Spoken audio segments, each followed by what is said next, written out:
দর্শক, আমরা বিটিআরসির খসড়া নীতিমালা সম্পর্কিত প্রতিবেদনটি দেখলাম। এজন্য আলোচনার জন্য আমাদের সঙ্গে ভার্চুয়ালি যুক্ত আছেন টেলিকম সাংবাদিক সংগঠন টিআরএনবির সাবেক সভাপতি এবং তথ্য প্রযুক্তি বিশ্লেষক রাশেদ মেহেদী। জনাব রাশেদ মেহেদী, এ সময়ের বাণিজ্যে আপনাকে স্বাগত। ধন্যবাদ আপনাকে আমাকে আমন্ত্রণ জানানোর জন্য। এই যে আমরা বিটিআরসির যে 22 খসড়া নীতিমালা দেওয়া হয়েছে, তো এখানে জানতে চাই যে নতুন যে নীতিমালা সেটা নিয়ে আপনার দৃষ্টিভঙ্গি কেমন, সেটা আমরা জানতে চাই। প্রথমত আপনাকে বলতে চাই যে নীতিমালাটা সংশোধন করার কথা বলা হচ্ছে সেটা আইএলটিএস পলিসির একটি সংশোধন বা international long distance telecommunication policy, যেটা ছিল প্রায় 15 বছর আগে এটা করা হয়েছিল। ওই সময় যে প্রেক্ষাপটে এটা করা হয়েছিল সেটা হচ্ছে যে আন্তর্জাতিক কল আদান প্রদানের সময় যেন সরকারের রাজস্ব বঞ্চিত না হয়। অর্থাৎ ওই সময় আপনার যেটা ভয়েস ওভার ইন্টারনেট প্রোটোকল বা ভিওআইপি টেকনোলজি ব্যবহার করে আপনার ইন্টারন্যাশনাল কল আদান প্রদানে সরকারকে রাজস্ব ফাঁকি দেওয়া হচ্ছিল।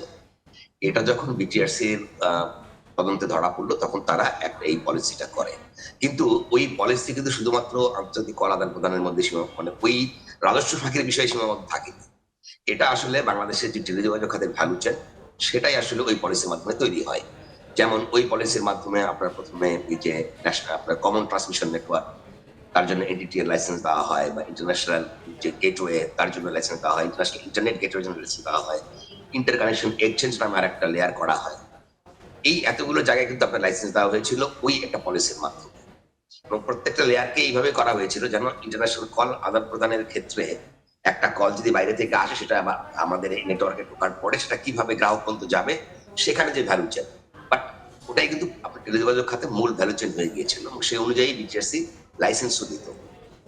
বাট 15 বছর পরে আসলে এখন টেকনোলজির অনেক আপনার একটা বড় পরিবর্তন হয়ে গেছে।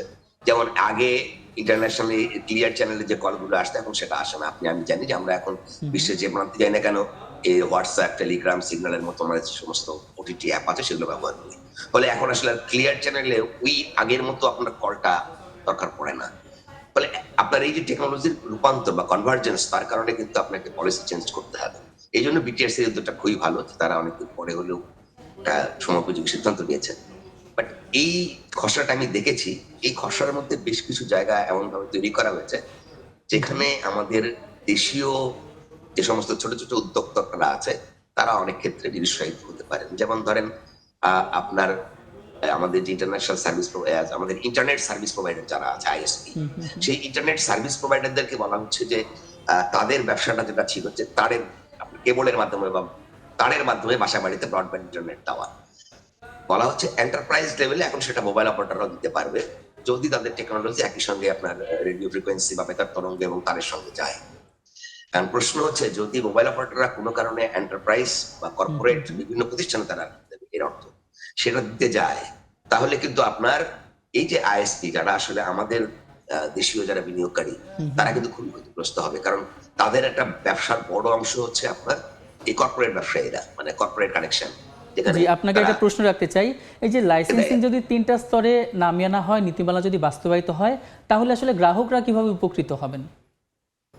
এখানে বলি যে 3টা স্তরে যদি আনা হয় সেক্ষেত্রে যেমন আমরা এখানে ওই প্রস্তাব আপনি দেখবেন যে আইজিডব্লিউ, আইসিএক্স, আইআইজি এই স্তরগুলোকে, এই ভ্যালু চেনগুলোকে আসলে আপনার তুলে দেওয়া হয়েছে, বলছে এগুলো ডিসকন্টিনিউ হবে। ওই যে স্তরগুলোতে যে টাকাটা আসলে ব্যয় হতো সেটা আর হবে না, গ্রাহকরা সেখান থেকে সুফল পাবেন। কিন্তু আপনার আলটিমেটলি যে সুফলের কথা বলা হচ্ছে সেটা আসলে কতটা হবে সেটা আমি নিশ্চিত করে বলা মুশকিল। কারণ আগের মতোই কিন্তু আসলে মানে ভ্যালু চেনের যে মূল জায়গাটা সেটা কিন্তু আগের মতোই থেকে যাচ্ছে, যে আপনার এখানে এএনএস অপারেটর যারা থাকবে বা এখন যেটাকে তারা আপনার এই যে নেটওয়ার্ক অপারেটর বলছেন, মোবাইল অপারেটর এবং ফিক্সড ব্রডব্যান্ড অপারেটর, তার সঙ্গে ডিটিএন অপারেটর, তারা সবাই থাকছেন। ফলে আপনার ওই ভ্যালু চেনের মধ্য দিয়ে যে আসলে মানে গ্রাহকের যে দাম কমবে সেটা বলা যাবে না। তবে একটা জিনিস হতে পারে, সেটা হচ্ছে যে আপনার এই যে আগের যে কয়েকটা লেয়ার চলে গেল সেই লেয়ারের কারণে হয়তো আপনার কিছুটা কমতে পারে। মূলত গ্রাহকের দাম কমা নির্ভর করে গভর্নমেন্টের কর নীতির উপরে।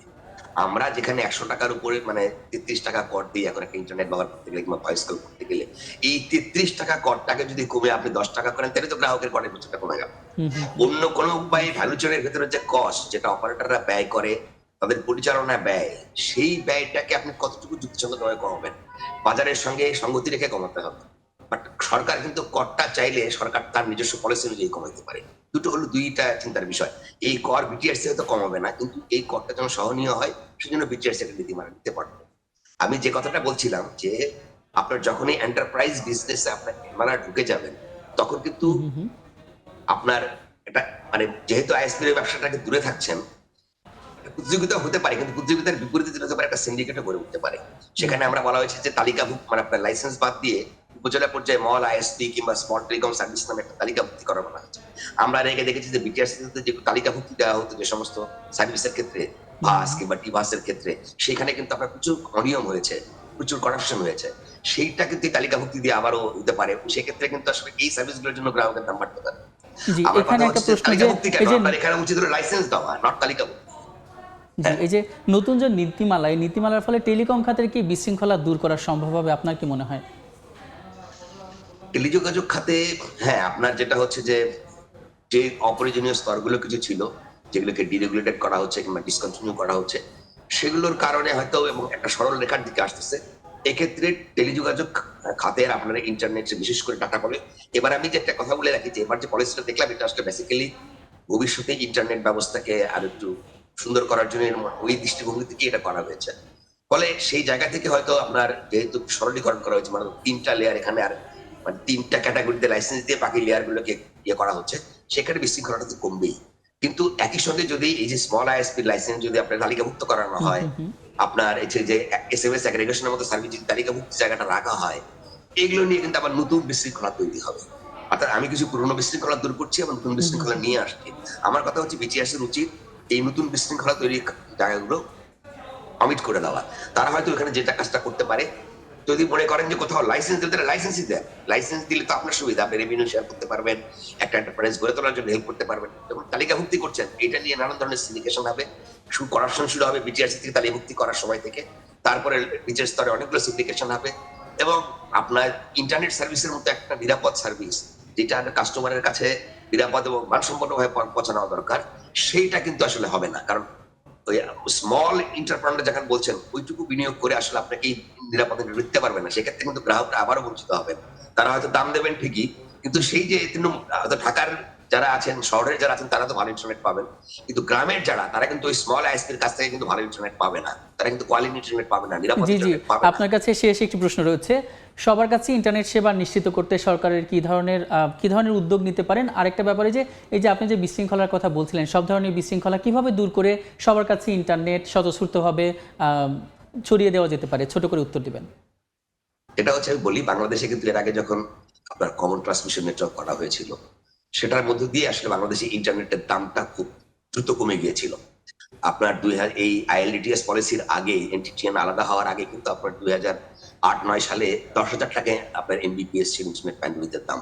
সেটা কিন্তু পরে কমে যখন পলিসির পরে ড্রাস্টিক্যালি কমে গিয়ে ১,০০০ থেকে এখন কিন্তু ৩০০ টাকা এমবিপিএস বা আরো কম ৫০ টাকা এমবিপিএস। এটা বিশাল ব্যাপার এবং সেই ক্ষেত্রে কিন্তু গ্রাহকরা এখন সারা বাংলাদেশে সহজ ইন্টারনেট পাচ্ছেন। এটাকে আরো সহজ করতে হলে যেটা হবে যে এই কমন ট্রান্সমিশন নেটওয়ার্কটাকে আরো বেশি রোবাস্ট করতে হবে।